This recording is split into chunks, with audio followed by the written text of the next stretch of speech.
Ooh, that looks tasty. Folks, today the Hungry Gamer is back with another game review, and today we're talking about Aventuria, the adventure card game designed by Lucas Zach and Michael Palm. And I do apologize if I mispronounced any of those names. Now, what this game is it is, as the title says, an adventure card game. And before I go any further, please make sure you turn your Klingon subtitles, because if I make any mistakes in the rules overview, that is where you will find the corrections. Additionally, I need to point out that there are the very minorest of spoilers here. These cards that are out here are related to the very first kind of tutorial quest that you'll do when you're playing the solo or co-op mode. But as I said, they are what you find out very, very early on. And I've actually kind of randomized everything else out here, so you actually would not play exactly what you see here during any game. Now, as I said, this is an adventure card game, and what's going to happen is you're going to play in one of two different modes. And the mode that I'm showcasing right now is the solo co-op mode, though you can also play a straight up duel between two of the different characters, but I'm not going to dig into that now because that is not the focus of how I played this game. And what's going to happen is 1 to 4 players will each select one of the heroes that comes in the game, and I would say that there are a whole bunch of expansions with different heroes, but the game does come with 4. And each one of those characters will have 2 cards, one that gives their stats, and as you go through the adventure, you will occasionally have to make these different skill checks, and different things will happen to you as you try to do that. In general, you will make your check and you either succeed, which means you rolled under whatever the stat is on the 20-sided die. You will have a failure, meaning you rolled over it, a critical success, meaning you rolled a 1, or the dark eye here, which means you will get an extra bonus, or a critical failure, which means you rolled a 20, and something particularly bad is going to happen to you. And then you also have your character card. On your character card, you have your dodge value, you have your melee ability, your range ability, your magic ability, and the basic stat that the character has, and their once per battle ability. And then when you use that ability, you'd be flipping it over like so. And before I go any further, if you are not interested in how this game is played, then you want to jump ahead to the timestamp that's on the screen right now. For those of us still here, let's continue going through how this game works. Now, I'm going to talk about in just a bit how the character play works. But before that, I'm going to talk about everything that we have here on this game mat. Now, what's going to happen is on each turn, each character is going to start by drawing a couple cards, going through their phase where they're going to be doing attacks and so on and so on. Again, I will talk about that in a minute. Then you're going to go into the bad guy phase. What's going to happen is you're going to roll a 20-sided die for each of the bad guys, starting with the leader and kind of going across the board like so. And that does matter because sometimes the positioning of certain bad guys will give other bad guys bonuses. But let's just kind of look at a couple of these right here. So first we have this mysterious kobold. And the way you would actually, and you'll notice that this kobold you can't hurt until you've discovered its name. And you would actually do that over here by following the rules on this card, and you'd be spending your stamina each round, making checks and trying to find out how to flip this card over so you can actually hurt it. Now, I'm not going to go into that, but just know that that is something that happens in almost each different scenario. There's some kind of extra action that you can do. But when it was the bad guy's turn, when it's time for the kobold to go, I would roll the die, in this case a 15, and I would look here and I would see a 15 puts me down here, and it does nothing. However, if I'd rolled lower, you'd see it would have these different things that it might do, different spells it might cast, and the same thing is going to happen with your other bad guys here. Again, depending on what you roll will determine what they do. So if I were to have rolled we'll say a 6 right here on the skeleton, then we would get to choose which hero gets attacked, and they would take a d6 plus 2 damage. And I'll talk about what they can do to mitigate that in just a bit. And then I'm also going to point out now that this particular skeleton would have 1 action down there, while the kobold here would get 1 action per player. So if you had 2 different characters playing, it would actually roll that die 2 times. And then you're going to play through the round, and after all the bad guys have gone, you would then come to whatever your time marker is right here, your time scale. And this will change depending on how difficult you are doing the game. In this case, difficult, it would be like this. We start with 7, and I would simply remove 1. However, when you get to 6, then you would see, draw a new henchman card and place it to the right of the other opponents. So you just slowly be getting more and more, and as you go down this, worse and worse things happen until you get to the 0, in which case you need to hurry up and win because you're going to get wailed on every single turn. In addition to drawing new henchmen, you might get to draw event cards, and you can see one of them right here, this demon conjuration, you're working towards summoning a big old demon, or you can see here, you have your flavor text of the mysterious strengthening, and it's going to tell you what happens each time. In general, it's not good to get the events drawn, but some of them are actually not so bad. And that's pretty much how that half of the game works. Now let's talk about how your specific characters are going to work. And I'll slide this out of the way. So as I said, your character has their 2 cards, and they're also going to have their own individual deck.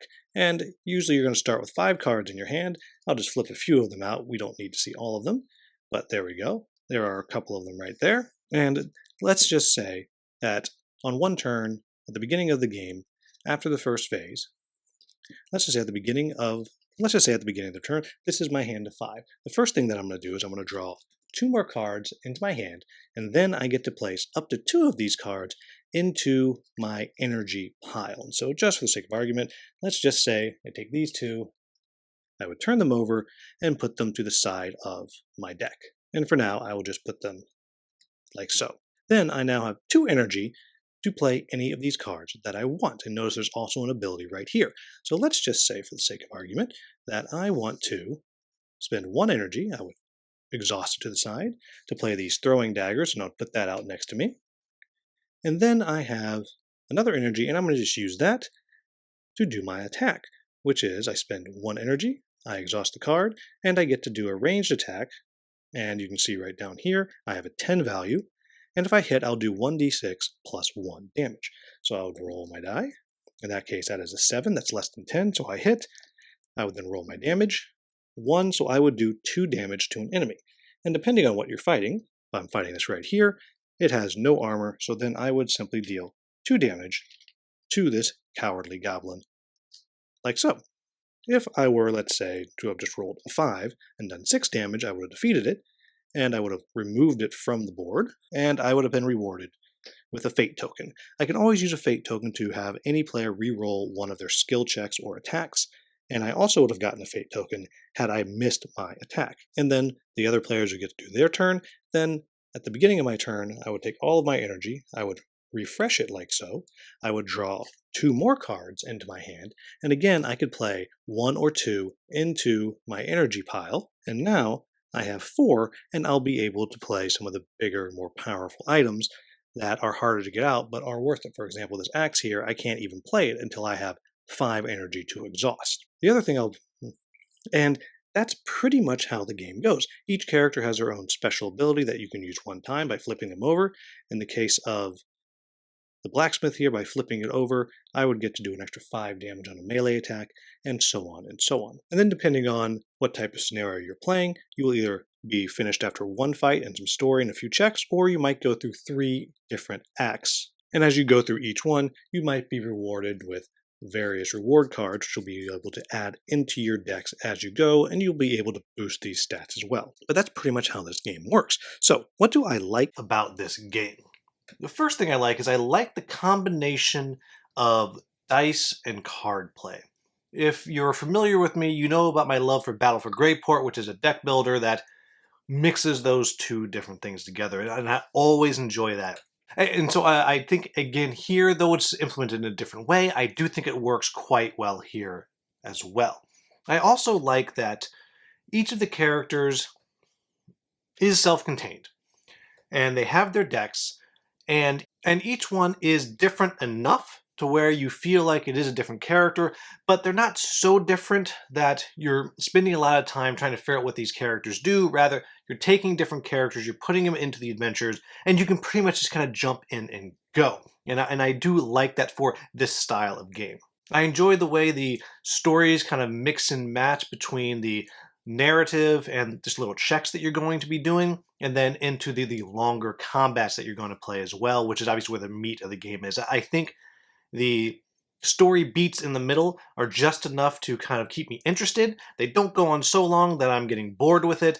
And the checks, obviously you always want to pass the checks. You do have a sense of dread every time you're rolling those dice of, am I going to fail this? Am I going to get that critical success or even just a success? And what's going to happen with that? I think that is well done. The next thing that I like is the way the bad guys activate. I really like, and it seems so simple, just a quick roll the d20 and see what they're going to do. Not knowing exactly what they're going to do, and at the same time, not knowing if maybe they're just going to do nothing, or if the leader's been defeated, run away. Having all those options in there really keeps it tense. Keeps it tension because maybe I'm beating on a guy that's suddenly going to heal. Or at the same time, maybe he's going to try to attack. Or maybe I'm beating on a guy and I'm spending all this time on that and he's just going to run away. You never know what's going to happen. And then along with that, the way those little events pop out there that you're having to deal with or you're interacting with in order to affect whatever's happening in the story, I think those are very, very clever. And the way that those work is particularly fun and often adds a little bit of theme to the game as well.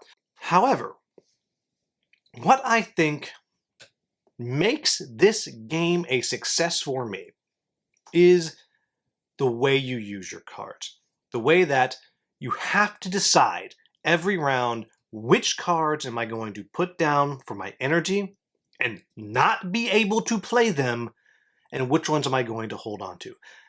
Which of my 5 or 6 power cards am I going to wait 3 rounds before I can use, which also is clogging up space in my hand.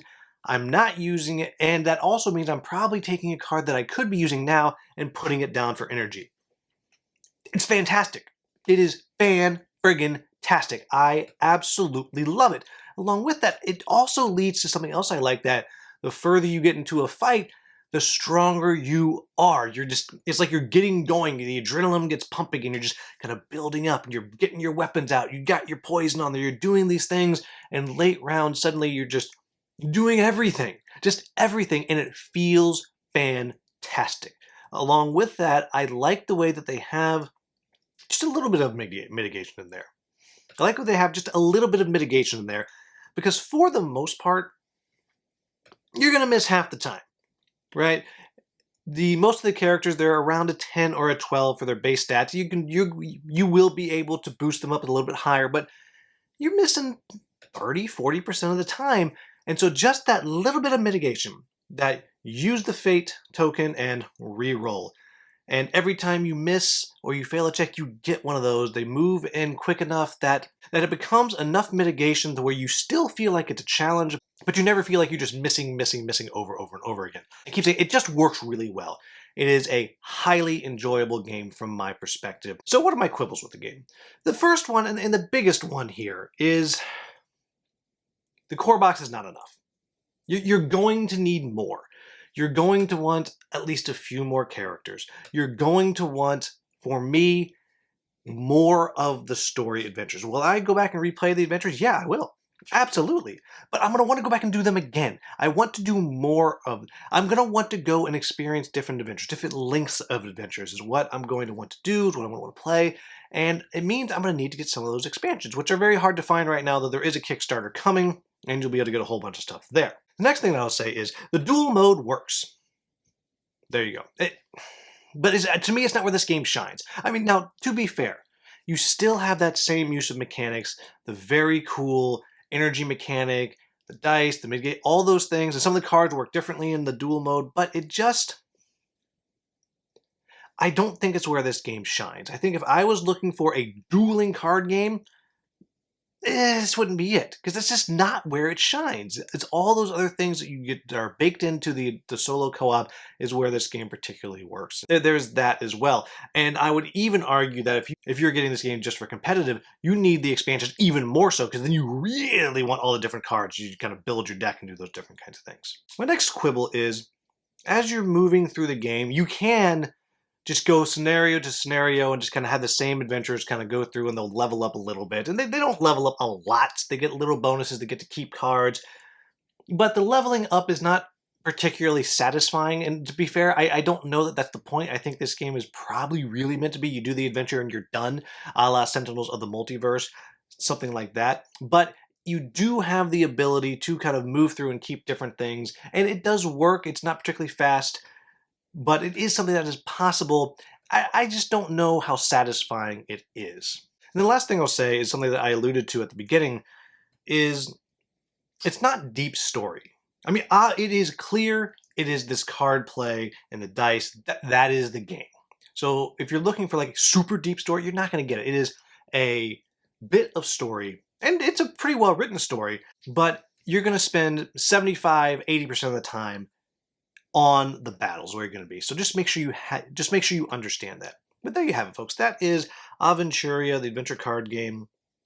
And I've been looking for something like this since the Pathfinder adventure card game, which I enjoyed, but it was huge. I never had the actual physical version because it was just massive. And to be fair, I guess if I had all of Aventuria, it would be very, very big. But even in just the one box that I have tons of space in there. I'm going to be able to, in this new Kickstarter, I'm going to pick up some more expansions, drop them in there, no problem. And to me, that's really exciting because now I have this adventure card game, which I've been looking for one for a long time. Very excited to have that. To me, it is right up there with Sentinels of the Multiverse as far as these self-contained, different characters do different things type games. I know you're going to say Marvel Champions, but I haven't played it still, so I can't speak to that. I love Sentinels. I really, really like this game. This one is staying on my shelf. I'm going to go on and get some of the new stuff myself in the new Kickstarter. I really think that this game is a winner and one that you should probably be checking out. So as always, if I made any mistakes in the rules overview, please let me know in the comments with a timestamp so I can get that into the Klingon subtitles. If you found this video useful, please like, subscribe, and share. Thank you so much for watching. Have a wonderful, wonderful day.